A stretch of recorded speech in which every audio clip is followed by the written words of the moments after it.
예, 오늘 부활주일입니다. 예, 기쁘세요? 예, 계란 받아서?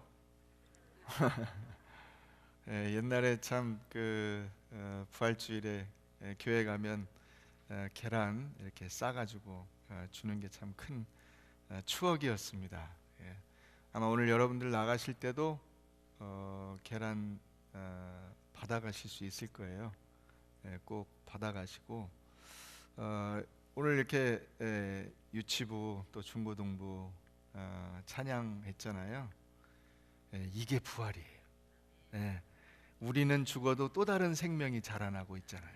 이게 얼마나 큰 은혜인지 우리 아이들을 바라보면서 야, 이게 사람이 죽고 다시 산다는 것이 여러 가지 측면이 있지만 그 가운데 우리 어린 아이들이 자라는 것을 보면 이건 또 다른 생명이고 부활의 또 다른 그 모습이라는 것을 알게 됩니다. 그래서 그걸 바라보면 얼마나 기쁘고 감사한지.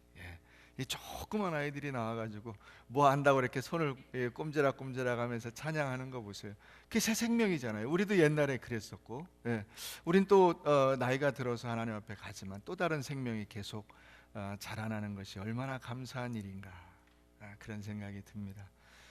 오늘 부활주일인데 우리 한번 인사하겠습니다. 부활을 축하합니다. 한번 인사하겠습니다. 예, 진심으로 기쁜 마음으로 부활의 그 은혜를 누리시기를 바랍니다. 그 유광수 교수라는 분이 식인종에 관한 글을 썼어요. 그래서 제가 그걸 좀 읽었는데 참 의미심장한 내용들이 있어서 오늘 그 말씀을 좀 여러분들에게 나눔으로써 오늘 말씀을 시작하려고 합니다. 여러분들은 식인종들이 왜 사람을 먹는다고 생각하세요? 식인종은 왜 사람을 먹을까요?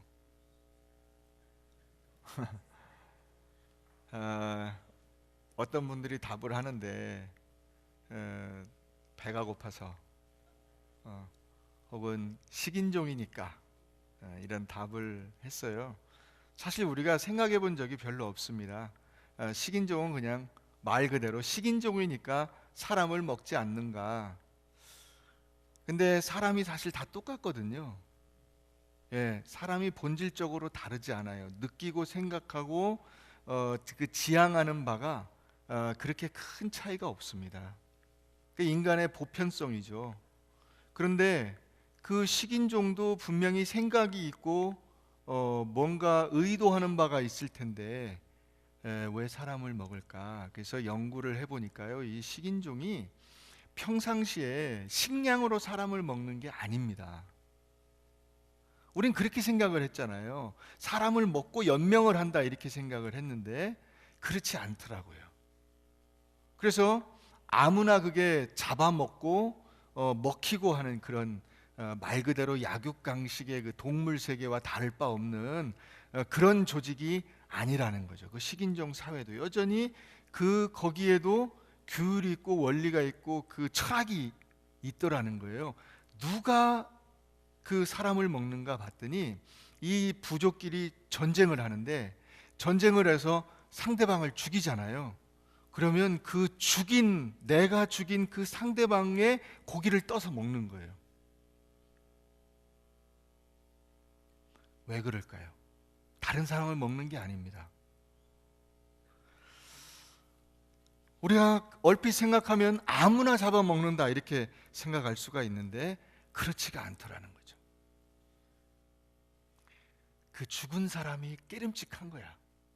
내가 죽인 그 사람이 그 영혼이 깨름칙해. 이걸 어떻게 할 길이 없어요. 그래서 그 사람을 내가 떠서 그 시신을 막 훼손하고 막 아무렇게나 하는 게 아닙니다. 이 몸을 잘라서 그새 죽은 사람을 먹고 나면 그 시신을 잘 장례를 치러줬어요. 그 사람이 죽어서 그 영혼이 나를 해코지 할까 봐 그 사람과 내가 하나 된다는 표시로 그 사람을 먹은 거야. 그럴듯하죠. 죽음에 대한 경외심을 가지고 있다는 것이죠.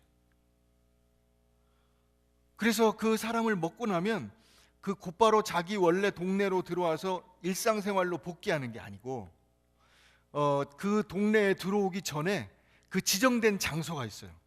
그 지정된 장소에 같이 모여서 어떤 의식을 치르고 일정한 시간을 보내고 그리고서야 자기의 그 원래 살던 곳으로 와서 일상생활에 복귀할 수가 있었습니다. 그러니까 어떻게 보면 굉장히 번거롭고 힘들어요.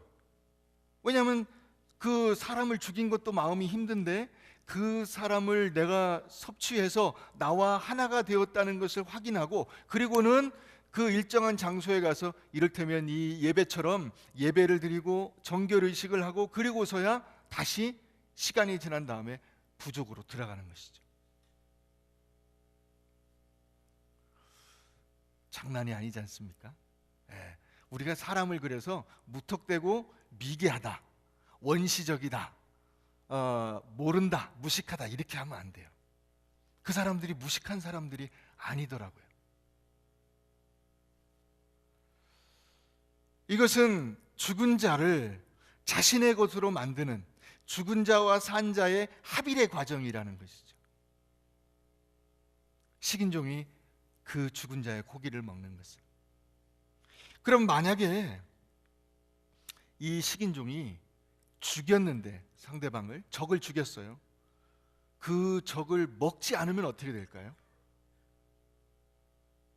먹지 않으면 그 죽은 자의 영혼이 자기를 쫓아다니면서 자기 인생을 회방하고 자기를 힘들게 한다고 생각을 했어요. 그래서 힘들지만 먹은 거예요. 그게 의식을 행하고 그 과정을 견디는 것이 시간이 걸리고 번거로운데 그럼에도 불구하고 그걸 먹는 거예요. 그래서 그가 그 사람을 먹고 나면 그는 그 죽은 사람의 능력을 받아들인, 그래서 자기 능력 플러스 자기의 존재 플러스 죽은 자의 존재가 자기한테 더해져서 훨씬 더 강력하고 능력 있는 존재가 된다고 믿었어요.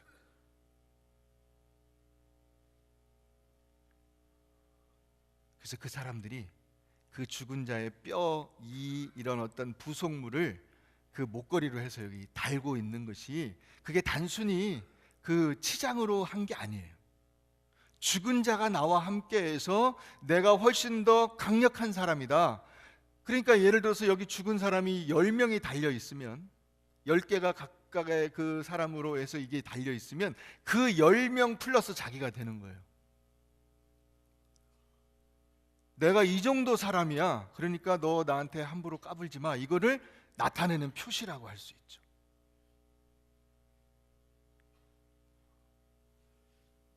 신기하죠. 그러니까 우리 그 설화에도 보면은 과거에 이 길을 가는데 뼈가 있습니다. 그게 사람의 뼈일 수도 있고 동물의 뼈일 수도 있어요. 그러면 그 뼈를 모아가지고 한 곳에 잘 묻어주고 그 사람이 나그네가 갔어요. 그날 밤에 그가 자는데 이 뼈의 주인이 나타나서 인사를 합니다. 저를 굽어가면서 내가 그 길에 이렇게 누워 있는데 참 나를 그렇게 좋은 곳에 묻어줘서 너무 고맙습니다. 내가 이제 당신을 잘 될 수 있도록 도와주겠습니다 하고 꿈에 나타나는 거예요. 그런 데서 이게 단순히 주술적인 의식이 아니라 식인종의 또 다른 버전이라고 할 수 있는 것이죠.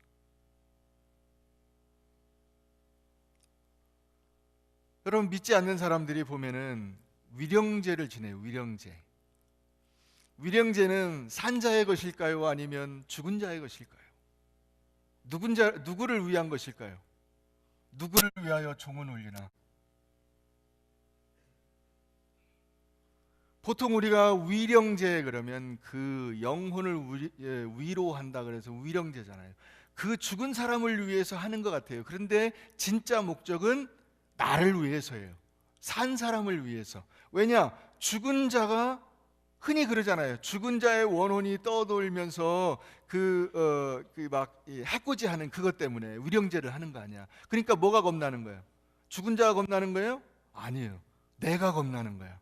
내가 그로 인해서 해코지를 당할까 봐. 죽은 자 때문에 내가 어려움을 당할까 봐, 내 일들이 안 풀릴까 봐. 그래서 위령제를 드리는 거예요. 그러니까 아무리 폭군이라 할지라도 손가락 하나면 죽여, 그러면 죽일 수 있는 권세가 있어도 그 사람이 죽고 나면 그 죽은 사람을 함부로 하지 못했어요. 왜? 이미 차원이 다른 세계로 갔기 때문에. 그 사람이 아무리 약하고 힘이 없고 무지랭이와 같았다 할지라도 죽고 난 다음에는 영혼이 돼서 나를 괴롭히고 나를 고통스럽게 할 수 있기 때문에. 그러니까 죽은 다음엔 장례를 지내주고 그 죽은 자의 영혼을 위로해 주는 일을 한 것이죠.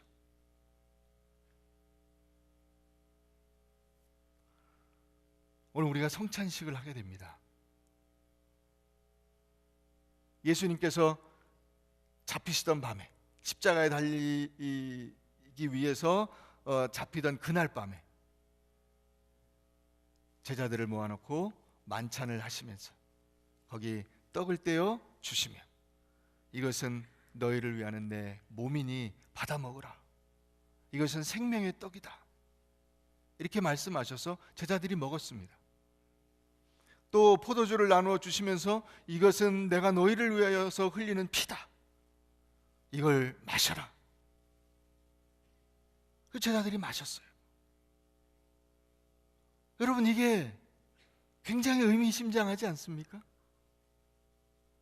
예수님과 그 제자들은 이미 이와 같은 개념을 알고 있었던 거예요.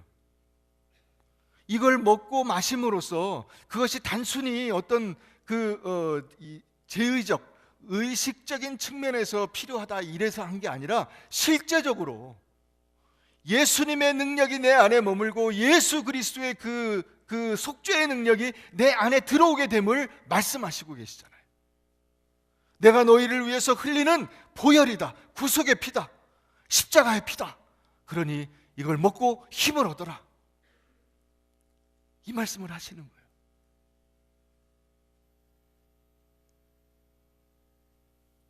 이 먹는다는 것이 그래서 참으로 신기한 것입니다.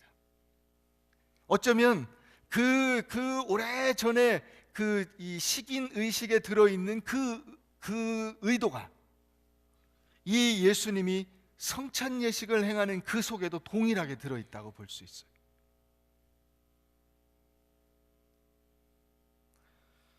여러분, 근데 또 하나 신기한 게 있어요. 그게 뭐냐면 이 고기가 사람의 이 살이 내 안에 들어와서 나와 하나가 되고 내가 그 사람의 능력을 가지고 더 능력 있는 힘 있는 또 다른 존재가 되는 것과 같이, 그것과 동일하게 내가 어느 누구를 내 안으로 받아들이는 방법이 또 하나 있었어요. 제가 여기서 퀴즈를 하나 내는 게 좋을 것 같아요. 여러분, 자기 건데, 자기 거예요. 자기 건데 자기 자신을 위한 것이 아닌 게 두 가지가 있어요. 뭘까요? 목적 자체가 나를 위한 게 아니야. 내 거긴 한데. 뭘까요? 첫 번째가 얼굴입니다. 이 얼굴은 여러분들 거지만 여러분들을 위한 게 아니에요. 여러분들이 여러분들 자신을 구분하려고 여러분들 얼굴을 보십니까? 거울을 보면 왠지 짜증나죠. 자기 얼굴을 들여다보면서 왜 이렇게 주름살이 늘었어? 왜 이렇게 여기는 뭐가 생겼어?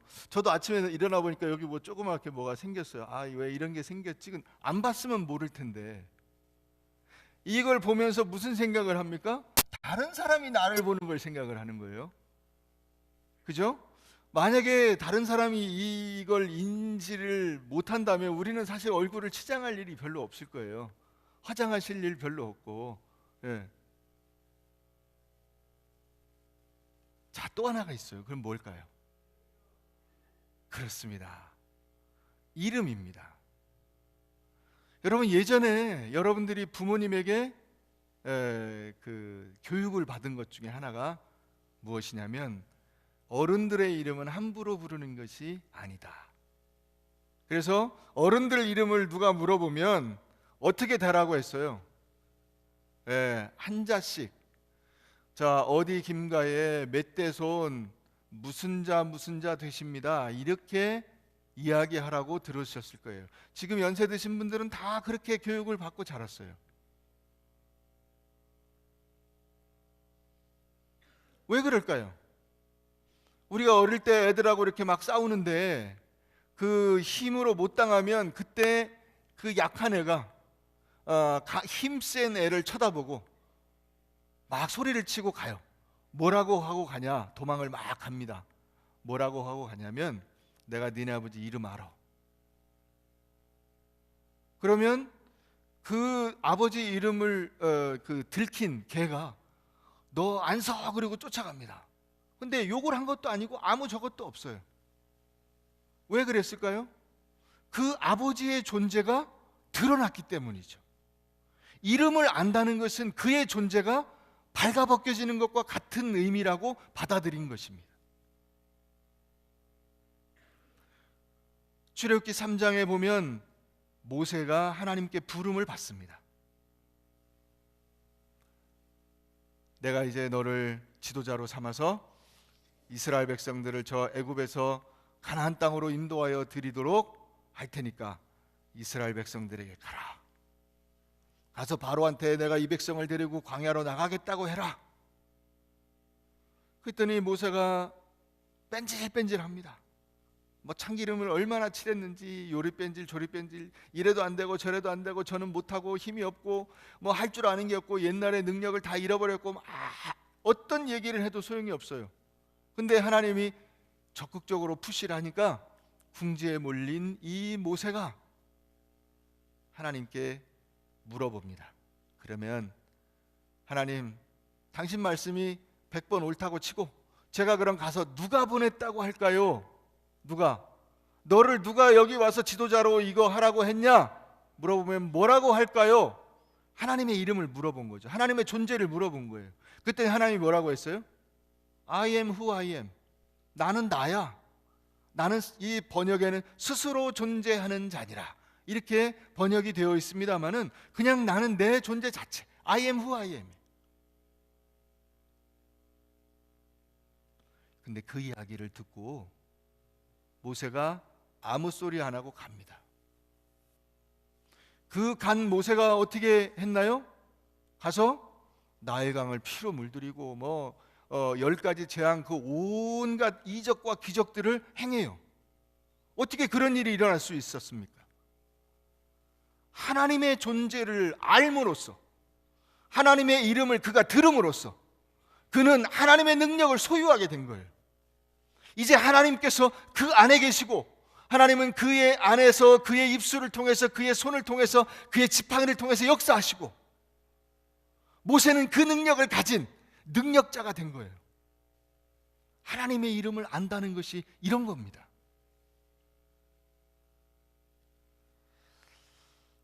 오늘 우리가 이 이름을 가지게 되었는데 이 이름이 의미 있는 거예요. 여러분들의 존재 그 자체입니다. 자, 그러면 오늘 우리가 읽은 이 말씀 속에서 우리가 중요한 원리를, 성찬의 중요한 원리를 볼 수가 있어요. 자, 10절 말씀 우리 한번 보도록 하겠습니다. 10절 고린도후서 4장 10절 다 같이 한번 읽어봅니다. 시작.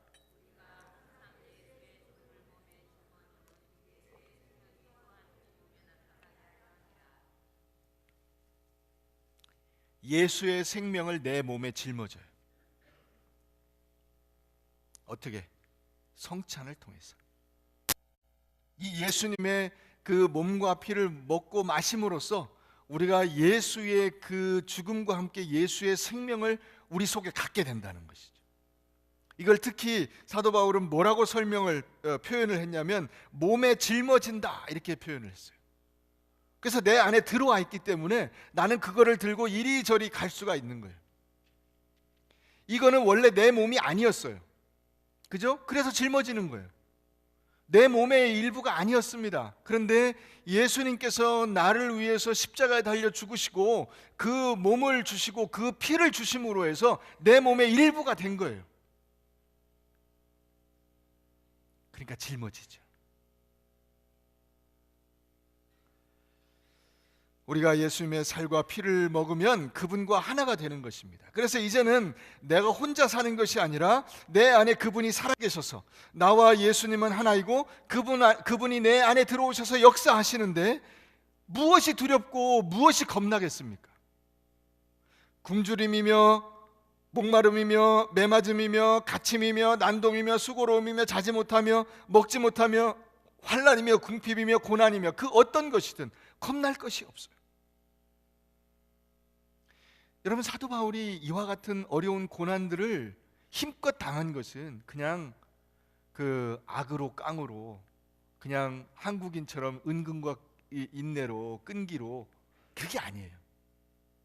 사도 바울이 수도 없이 성경에서 고백하는 원리가 있어요. 그건 뭐냐면 내 안에 예수 그리스도께서 살아계셔서 그 예수님이 내게 주시는 능력으로 이것을 감당한다. 아멘. 이거예요. 그럼 그 능력이 어디서 오냐? 성찬식을 통해서. 초대교회 성도들은 매주 모일 때마다 성찬식을 했거든요. 모일 때마다 떡을 떼고 모일 때마다 잔을 나누었어요. 그게 그들의 사역의 원리였어요. 원칙이었어요. 힘이었어요. 우리가 오늘날은 여러 가지 이유 때문에 매주 하지는 않습니다. 그러나 여러분, 이 성찬식을 거행할 때 여러분들의 속에서 예수 그리스도께서 들어오셔서 여러분들과 하나가 되시고 여러분들의 몸이 되시고 여러분들의 피가 되셔서 여러분들을 능력 있게 하시는, 즉 여러분들은 이제 이것을 먹고 마심으로써 과거의 여러분이 아니라는 거예요. 나는 새롭게 됐어요. 새로운 나, 능력 있는 나, 과거와 비교할 수 없는 나, 능력을 받은 나, 예수님이 나와 함께 하시는 그 나, 그 나가 오늘 여러분들이신 것입니다. 부활을 경험하신 여러분들이신 것입니다. 믿으십니까? 여러분, 이 원리를 여러분들이 잘 이해하실 수 있게 되기를 주의 이름으로 축원합니다. 예수님이 마태복음 28장 20절에서 말씀하셨습니다. 볼지어다 내가 세상 끝날까지 너희와 항상 함께 있으리라. 어떻게 함께 있으신다는 거죠? 어떻게? 그게 바로 성찬이에요. 성찬은 하나님께서 우리에게 은혜를 베풀어 주시는 놀라운 방법이 되는 것입니다. 여러분, 성찬식은 그저 의례히 부활절, 추수감사절 이런 때 한 번씩 그냥 교회에서 하는 의식이야? 그렇지 않아요. 이 성찬식은 하나님의 능력이 여러분들에게 임하는 방법이요 수단이요 통로가 되는 것입니다. 그러므로 오늘 여러분들이 이 성찬식을 대할 때, 여기에 참여할 때 여러분들의 속에 들어오시는 이 예수의 능력을 경험하실 수 있게 되기를 바랍니다. 예수의 그 구속의 은총이 여러분들과 함께 있어서 여러분들의 삶을 변화시키고 나아가서 살아갈 때 이제 사도 바울과 같이 어떤 형편에 처하든지 자족할 수 있는 능력의 사람들이 된다는 것입니다. 이게 얼마나 감사하고 기쁜 일인지. 그 다음 우리 11절 말씀 한번 봅니다. 11절 다 같이 읽어봅니다. 시작. 우리 살아있는 자가 항상 예수를 위하여 죽음에 넘겨짐은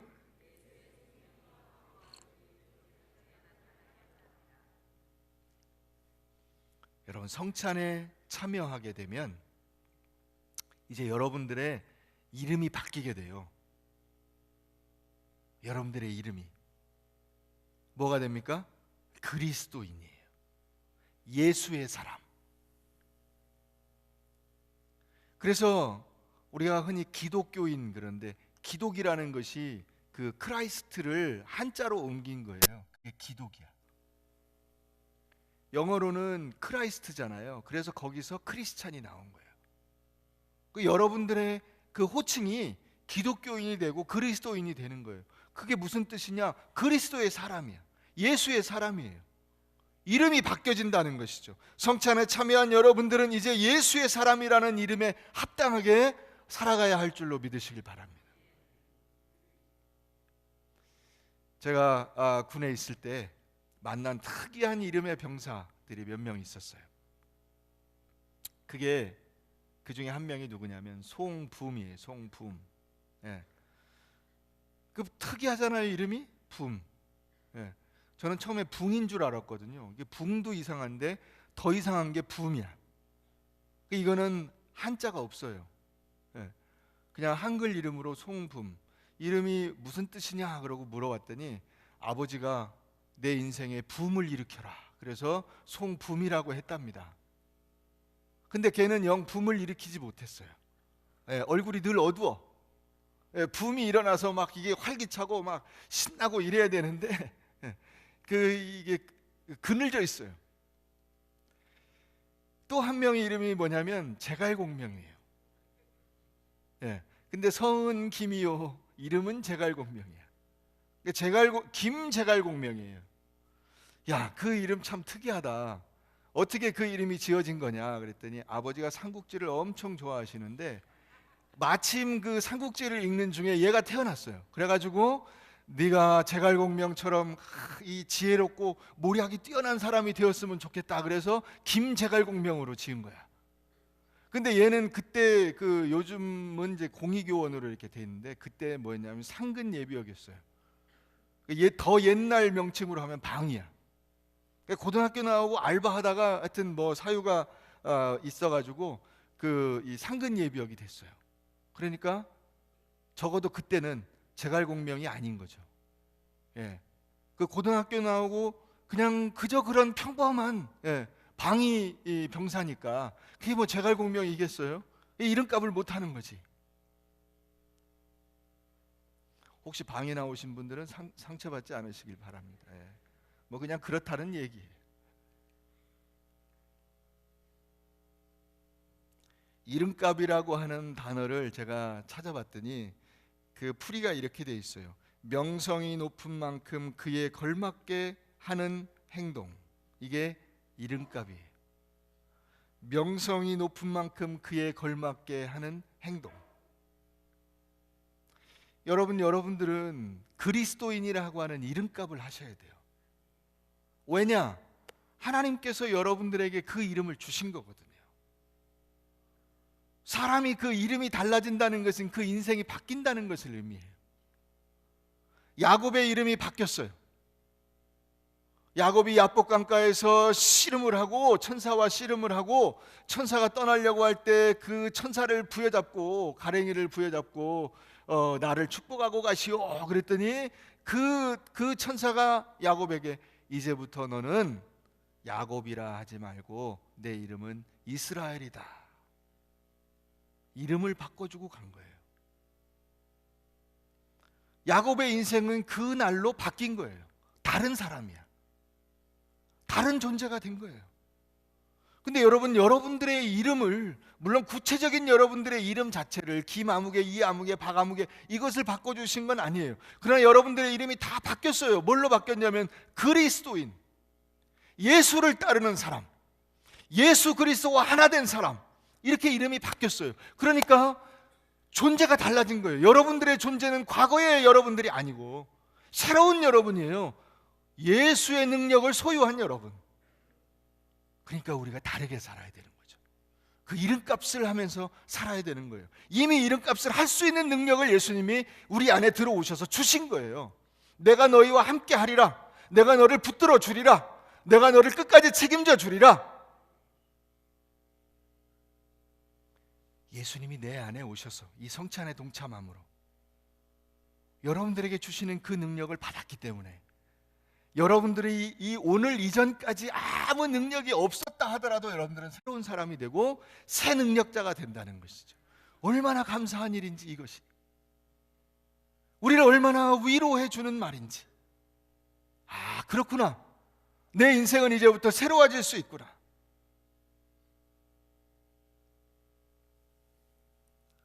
오늘 말씀에 14절 말씀에 보면 우리가 이렇게 살아갈 때 하나님께서 우리에게 약속해 주신 것이 있어요. 그게 뭐냐면 주 예수를 다시 살리시니가 예수와 함께 우리도 다시 살리사 너희와 함께 그 앞에 서게 하실 줄을 아노라. 우리도 다시 살려주신다는 거야. 똑같이. 이미 살았어요. 여러분들은 오늘 부활주일이잖아요. 이 부활주일은 아주 옛날에 2000년 전에 예수님이 살아나셔서 부활주일이 아니라 그것이 나와 상관이 없으면 아무 의미가 없는 거예요. 오늘 우리가 산 거예요. 우리가 새로운 인생을 살고 있는 거예요. 이걸 여러분들이 가슴에 새기고 오늘 성찬 예식에 동참할 때 이 예수 그리스도의 능력이 내 안에 들어와서 역사함으로 말미암아 여러분들의 인생 가운데 놀라운 하나님의 동행하심과 역사하심이 여러분들을 붙들어 주실 것을 믿고 담대히 나아가실 수 있기를 주의 이름으로 축원합니다.